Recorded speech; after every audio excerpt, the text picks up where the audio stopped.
হ্যাঁ, এই প্রবলেমটা তো ফেস করবে 99% স্টুডেন্টস। কোন প্রবলেম? জওহর নবোদয় বিদ্যালয় প্রবেশিকা পরীক্ষা 2026-এ যারা পাশ করেছে এবং স্কুলে গেছে, ক্লাস 6-এ ভর্তি হয়েছে এবং ক্লাস করছে, তো তাদের ক্ষেত্রে সবচেয়ে বড় প্রবলেম এখন যেটা ফেস করছে সেটা হচ্ছে বইগুলি সব ইংলিশে হওয়ার জন্য জানা জিনিসও তার কাছে অজানা বলে মনে হচ্ছে। কিন্তু এই প্রবলেম থাকবে না বেশি দিন, এই প্রবলেম সলভ হয়ে যাবে ওখানে থাকতে থাকতে পড়তে পড়তে।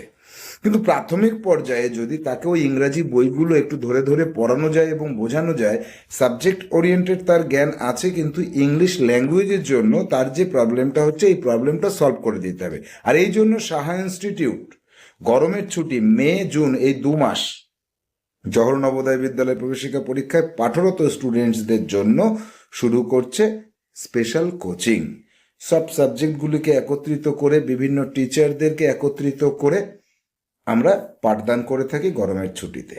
প্রত্যেকটা সাবজেক্টে 2টো করে ক্লাস পাবে সপ্তাহে, এবং হাফ ইয়ারলি সিলেবাস অবশ্যই করে শেষ করে দেওয়া হবে। তারপরেও যদি দুটো একটা চ্যাপ্টার এগিয়ে থাকা যায় সেটার চেষ্টা করা হবে।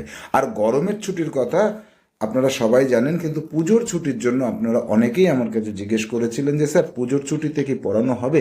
দেখুন, পুজোর ছুটিতে ন্যাচারালি অন্যান্য টিচারদেরকে অ্যারেঞ্জ করাটা মুশকিল হয়, অনেকেই বাড়িতে থাকেন না, ঘুরতে চলে যান। তবে আমি কথা দিচ্ছি যে এসএসটি, হিস্ট্রি, জিওগ্রাফি এবং সিভিক্স, এই যে সাবজেক্টটা রয়েছে এটা আমি পুজোর ছুটিতেও পড়াবো।